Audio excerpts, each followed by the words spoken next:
마태복음 13장에 보면 등장하는 본문이 있는데요. 예수님께서 이제 고향으로 가셔서 회당에 들어가서 가르치기 시작했습니다. 근데 예수님의 가르침이 아주 지혜롭고 또 영적으로 권위가 있었기 때문에 거기 있던 사람들이 다 놀라게 됩니다. 근데 거기 있던 사람들은 대부분 예수님이 어릴 시절을 보고 현재 그의 가족들과 같이 한 마을에 살고 있는, 말하자면 잘 아는 사람들입니다. 근데 이 사람들이 아는 것은 예수님의 태어나면서부터 잘 아는 과거입니다. 그리고 예수님의 가족들입니다.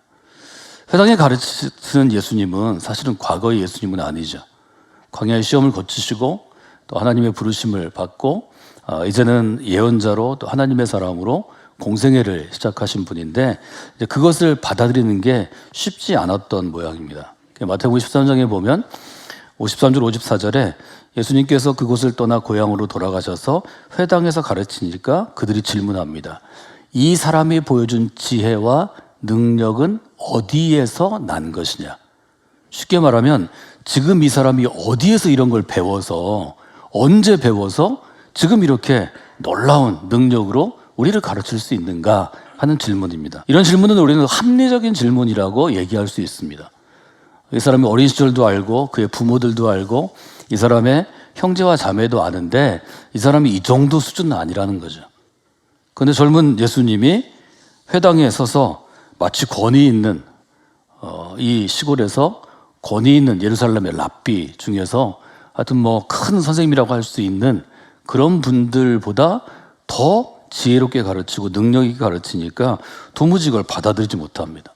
사람은 받아들이지 못하면 받아들이지 못하는 일종의 요인을 찾죠. 핑계를 대죠.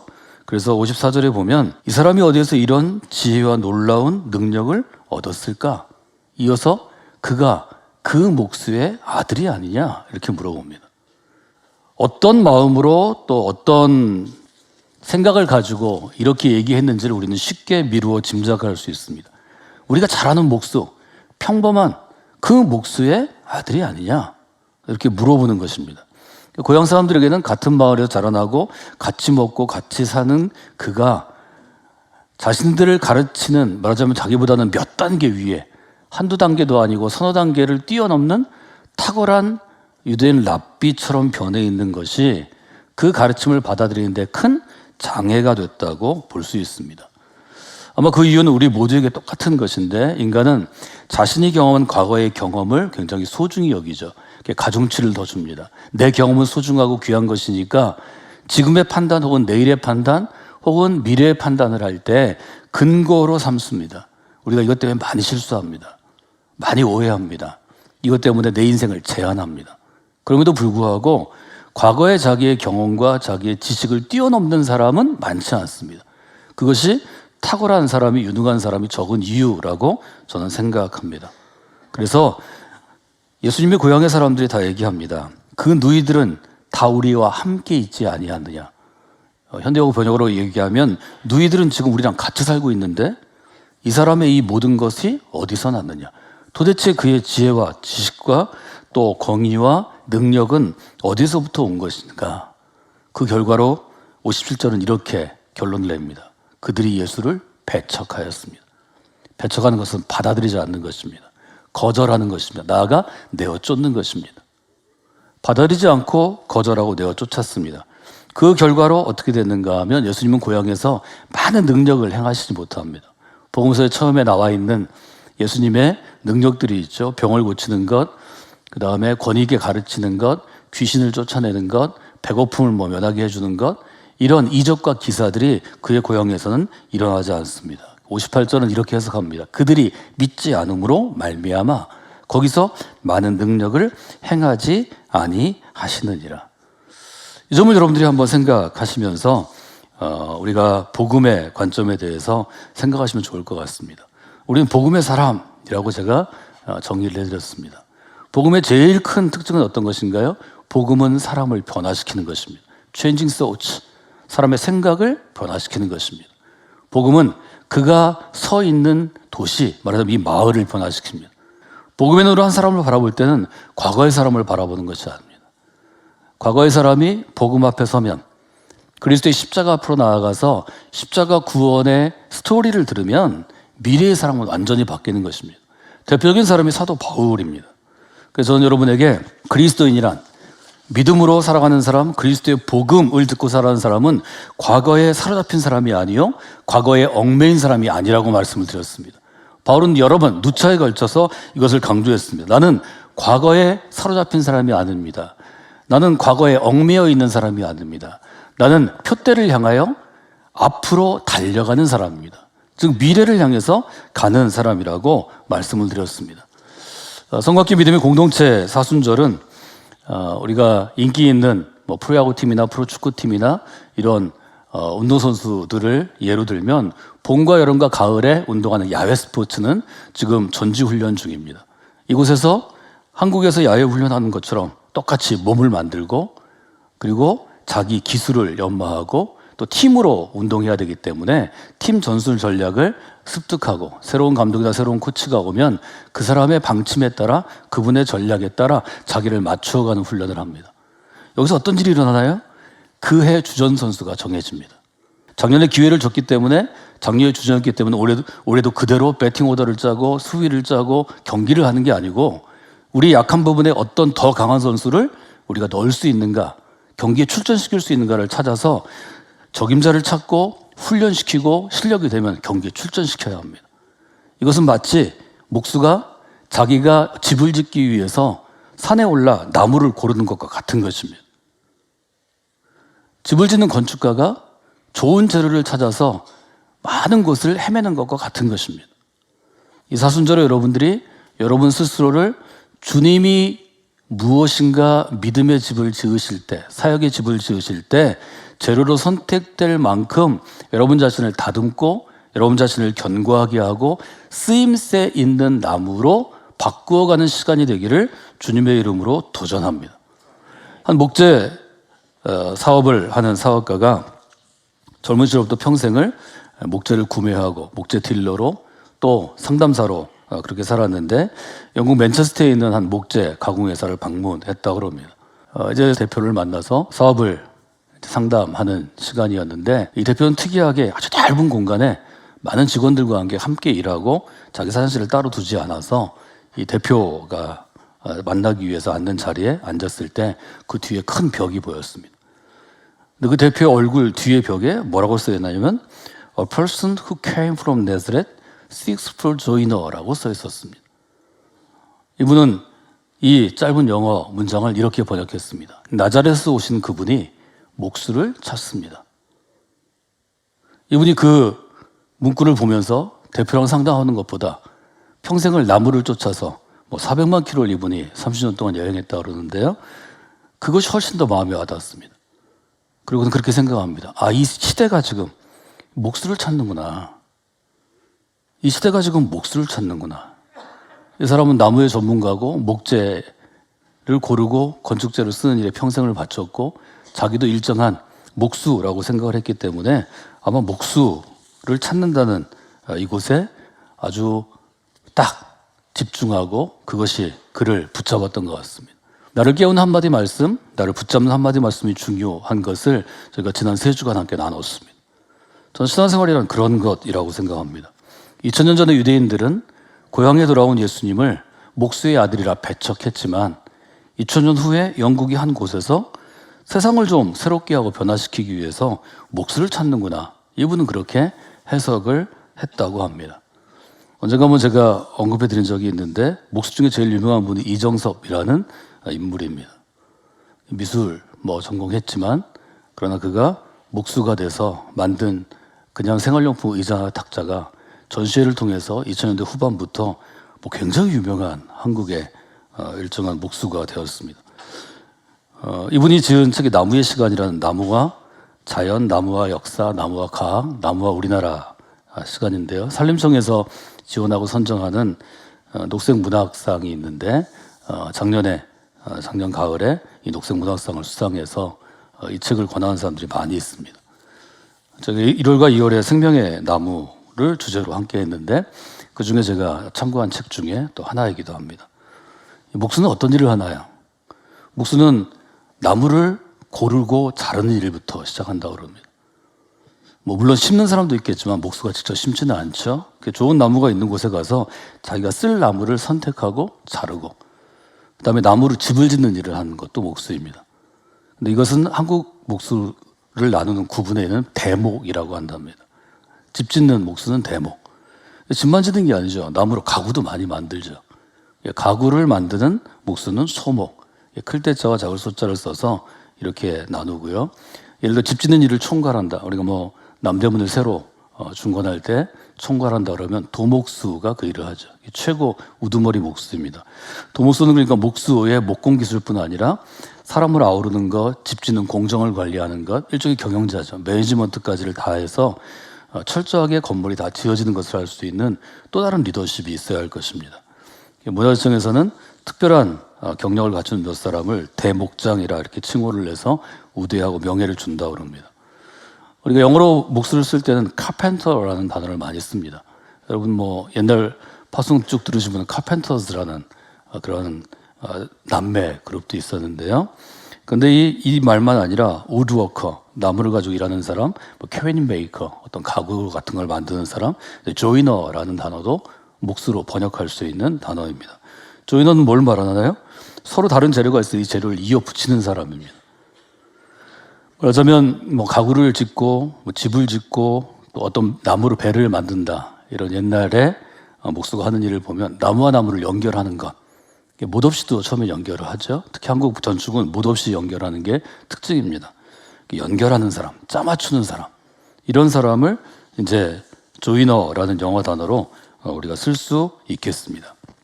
이분은 이제 책 마무리 마지막 장의 마지막 문장을 이렇게 마무리하는데요. 저는 여기서 좀 인상을 받았습니다. 세상은 목수를 찾고 있다. 목수는 연결하는 사람, 소통하는 사람, 이해하게 만드는 사람, 평화를 만드는 사람이다. 이분은 자신이 목수의 눈으로 세상을 보니까 세상이 유능한 목수를 찾고 있고 나자렛에서 온 예수 그리스도가 목수의 역할을 하면 서로가 서로를 잘 이해하지 못하는 사람들이 이해하게 되고 소통하게 되고 그래서 연결해서 평화로운 세상이 되는 것. 그것이 아마 이분이 목수를 찾는 이유가 되겠다 하는 생각을 해보게 되었습니다. 목수의 아들이셨기 때문에 예수님에 대해서 목수와 연결지어서 해석하는 많은 사람들이 있습니다. 비교적 최근에 번역된 마이클 브루어 책을 보면 마이클 브루어는 예수님의 생애 예수님의 사역을 이렇게 이해합니다. 목수는 집을 짓는 사람이고 부서진 것을 고치는 사람이다. 필요한 것을 짓고 부서진 것을 고치는 것이 목수의 일이다. 예수님께서는 뭐 다른 것도 잘하실 수 있겠지만 이 일 때문에 그의 소명에 적합하도록 어릴 때부터 목수인 아버지를 통해서 아버지가 일하는 것을 지켜보고 자라났기 때문에 필요한 것을 짓는 일과 부서진 일을 고치는 일을 아주 잘하시는 그의 인생관과 소명이 형성되었다고 그는 주장합니다. 예수님은 이 세상에 일종의 교회의 집을 지음으로 믿음의 집을 지음으로 새로운 신앙의 형태, 삶의 형태를 우리들에게 주셨습니다. 우리 안에는 하나님이 창조하실 때부터 있던 것 중에 부서진 것이 많이 있는데 우리 일그러진 인격, 또 부패한 영혼, 또 우리의 생활을 잠식하는 잘못된 죄들을 하나님께서는 고치시고 그리스도를 통해서 회복해 하심으로 우리에게 새로운 생명이 되셨고 바울은 이것을 새로운 존재가 되었다고 표현합니다. 이 사순절 여러분의 부서진 것을 고치시는 시간이 되기를 원합니다. 여러분의 믿음의 집을 내가 보기 좋은 대로 내가 쓰기 좋은 대로 내 욕심대로 짓지 마시고 믿음의 집을 주님이 보실 때 좀 보기 좋게 주님이 쓰실 수 있도록 주님이 인정하실 수 있도록 지어가는 시간도 여러분이 가지시면 좋을 것 같습니다. 예수님의 시대에도 세상은 사람을 찾고 있었습니다. 어떤 사람을 찾느냐 하는 것은 시대마다 다 조금씩 변화가 있습니다. 마태복음 16장에 보면 예수님께서는 제자들에게 이렇게 물어보셨습니다. 빌립보의 가이사랴 지방에 이르러서 제자들에게 물으셨습니다. 사람들이 인자를 누구라고 하느냐? 이 말은 바꿔 얘기하면 사람들이 나를 누구라고 그러냐? 이게 물어보시는 것입니다. 예수님이 물어보시는 의도가 있었을 것입니다. 제자들이 대답합니다. 세례자 요한이라고 하는 사람도 있습니다. 엘리야라고 하는 사람도 있습니다. 아니면 예레미야나 다른 예언자 중에 한 분이라고 이야기하는 사람도 있습니다. 세례자 요한은 그 당시에 예수님 당시에 가장 인기 있고 유명한 예언자였습니다. 유대인들이 갖고 있는 특별한 일종의 역할이 예언자인데요. 엘리야나 예레미야는 구약을 대표할 수 있는 구약에서 가장 유명한 예언자였습니다. 말하자면 예수님을 예언자로 그렇게 이해하고 있는 것입니다. 아시는 것처럼 예수님은 예언자 정도로 이 땅에 오셔서 자기의 일, 즉 자기의 사명을 감당하실 분이 아니죠. 그분은 그분의 일을 잘 알고 계셨습니다. 그래서 사람들은 나를 혹 세례 요한이나 엘리야나 예레미야 같은 예언자로 이해하더라도 너희는 나를 누구라고 하느냐? 15절에 물어보십니다. 이때 너희는 예수님과 일정한 시간을 지나고 예수님의 가르침을 받은, 말하자면 우리가 지금 예수님의 제자라고 부르는 제자단입니다. 제자들 향해서 묻습니다. 그렇다면 사람들은 나를 세례 요한이나 엘리야나 예레미야 같은 예언자라고 부른다면 너희들은 나를 누구라고 생각하느냐? 누구라고 이해하느냐? 누구라고 받아들이고 지금 나를 따르느냐? 이렇게 물어보십니다. 이 질문은 제자들에게도 아주 중요한 질문이었고 예수님에게도 중요한 질문이고 또 복음서는 지금 우리에게 2000년 후에 우리에게 중요한 질문이라고 묻는 것입니다. 이 사순절 여러분들이 질문하셔야 합니다. 나는 예수님을 누구라고 하는가? 즉 예수님을 누구라고 고백하는가? 이것이 여러분의 신앙에 있어서 가장 중요한 분기점이 됩니다. 혹 여러분이 체력이 떨어져서 또 헌신하는 마음이 떨어져서 기술이 떨어져서 어떤 일에 주전선수로 쓰임을 받지 못했다면 이 고백 이후에는 여러분이 스스로를 단련하고 하나님의 도우심으로 주전선수로 도약할 수 있는 좋은 계기가 됩니다. 유대인들에게는 예언자의 시대가 끝나고 랍비라는 회당 시대에 랍비가 존재했습니다. 우리가 잘 아는 단어죠. 랍비는 선생이라는 뜻입니다. 랍비는 굉장히 종교적인 용어입니다. 말하자면 예수님의 역할을 종교적인 용어로 이해하면 랍비가 하는 일은 몇 가지로 얘기할 수 있습니다. 종교에서 종교를 유지하는, 시스템을 유지하는 역할을 해주고 이 일을 위해서 조언자의 역할을 합니다. 영어로는 어드바이저의 역할을 합니다. 이럴 땐 이렇게 하고 저럴 땐 저렇게 하십시오. 또 하나는 카운슬러가 되는 것입니다. 상담자가 되는 것입니다. 힘들고 어려울 때는 좀 감싸 안아주고 좀 뭘 잘 못해가지고 헤매고 있을 때는 좀 깨우쳐주고, 그래서 어드바이저나 카운슬러의 역할을 하는 것이 종교적인 종교인, 말하자면 성직자나 랍비가 하는 일입니다. 근데 어드바이저나 카운슬러는 한 사람의 인생을 통째로 변화시킬 수는 없습니다. 조금 도움이 되기는 하지만 그것은 내가 걸어가는 길을 강화하기 위한 것입니다. 내가 걸어가는 길, 내 인생의 목적, 내 인생의 목표를 가는데 조언해 주기도 하고 상담해 주기도 하고 돕는 것입니다. 말하자면 주와 객을 나눈다면 주가 되는 것은 주인은 나입니다. 어드바이저나 카운슬러는 주인인 나를 돕는 역할을 합니다. 성경이 우리에게 얘기하는, 복음이 우리에게 얘기하는 변화, 전적인 변화는 한 사람이 그리스도를 만남으로 그의 인생이 바뀌는 것입니다. 이것은 완전히 다른 것입니다. 그래서 제자들에게 물어보는 것입니다. 나는 너희들에게 좋은 조언자, 어드바이저냐? 나는 너희들에게 좋은 카운슬러, 상담자이냐? 어드바이저도 되고 상담자도 되지만 그것을 뛰어넘는 무엇이 있다면 나는 너에게 누구냐? 이거 물어보는 것입니다. 그때 은혜 충만한 혹은 하나님의 지혜를 받은 베드로가 얘기합니다. 주는 그리스도이십니다. 주는 살아계신 하나님의 아들이십니다. 이때 가장 중요한 것이 베드로가 주님은 하고 고백한 것입니다. 이때의 주님은, 즉 예수님은 나의 주님이십니다 하는 고백은 그리스도에서의 레벨을 평가하게 하는 가장 중요한 판단의 근거가 됩니다. 예를 들어 요즘 아이들이 게임 많이 하는데요. 게임할 때는 내가 갖고 있는 캐릭터가 레벨이 어떤지가 중요합니다. 1부터 10까지 레벨이 있다면 얼마나 강한가, 1부터 100까지 만약에 또 레벨을 나눈다면 내가 어디에 처해 있는가. 그리스도는 다 다르죠. 우리가 이 자리에 같이 앉아 있지만 그리스도에서의 영적인 수준이 우리가 다 다릅니다. 어떤 단계, 레벨이 다 다릅니다. 헌신도, 열심, 마음 다 다릅니다. 그런데 이것들을 향상시킬 수 있는 혹은 성숙하게 할 수 있는, 높일 수 있는 제일 중요한 것이 우리가 예수 그리스도가 누구이신지를 고백하는 바로 그 고백이라는 것입니다. 감리교회 아주 중요한 역할을 20세기에 좋은 영향을 줬던 스탠리 존스라는 선교사님이 계신데요. 이분이 UNC 감독직을 거절하고 다시 선교사로 갔기 때문에 더 미국 교회에서 유명해진 사람입니다. 이분의 책 인도의 길을 걷는 예수에 보면 한 의사가 임종을 맞이했는데 그리스도인 의사가 임종하는 이분에게 그리스도를 좀 알고 갈 수 있도록, 좀 복음을 받아들일 수 있도록 옆에서 계속 그를 위해 기도하고 또 조언했습니다. 어드바이저가 됐습니다. 그리스도를 믿고 그분께 모든 것을 맡기시고 이 세상을 떠나는 게 좋습니다. 하나님이 그에게 은혜를 주셔서 죽어가던 이 사람이 그 말을 받아들이고 그 다음날 새벽에 순종하기로 결심했습니다. 죽기 전에 그는 자기에게 복음을 전한 그 그리스도인 의사에게 이렇게 고백했다고 합니다. 지금까지 나는 평생 무엇을 믿어야 할지를 고민했습니다. 이제 알 것 같은데 문제는 무엇이 아니고 누구였습니다. 무엇이 아니라 누구였다는 것입니다. 사람들은 무엇을 믿을까를 고민하게 되어 있습니다. 종교적인 사고, 철학적인 사고를 합니다. 근데 성경은 무엇을 믿을까? 이것보다 누구를 믿을까를 결정하라고 도전합니다. 저는 이것이 우리의 신앙과 다른 여타 종교가 가장 다른 점 중에 하나라고 생각합니다. 하나님이 이끄시는 정의를 믿으라든지 하나님의 승리를 믿으라든지 이것은 주가 아닙니다. 예수 그리스도께서 내 인생의 주인이요 세상의 주인이요 미래의 주인이시라고 고백하면 따라오는 아주 부수적인 것들입니다.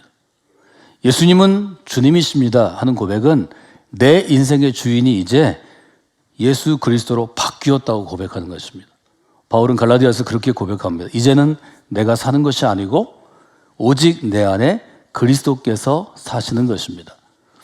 제가 여러분에게 인용하고 또 참고도서로 추천해 드리는 찰스 콜슨의 책이 몇 권 있는데요. 이 찰스 콜슨은 이 부분을 이렇게 해석합니다. 예를 들어 로마 제국 시대, 예수님의 시대, 바울의 시대에 공공장소, 어떤 체육관 앞이나 아니면 큰 길, 대로 앞에서 예수님은 나의 하나님이 되십니다. 이렇게 고백하면 다른 사람들이 그래? 그러고 갔다는 거죠. 근데 거기서 예수님은 나의 주님이십니다. 이렇게 되면 문제가 크게 생겼다는 거죠. 잡혀가고 또 그 안에 폭동이 일어날 수 있고 이 사람이 큰 어려움을 당할 수 있습니다. 왜냐하면 그 로마 제국 시대의 주라고 표현할 수 있는 것은 오직 로마 황제였기 때문입니다.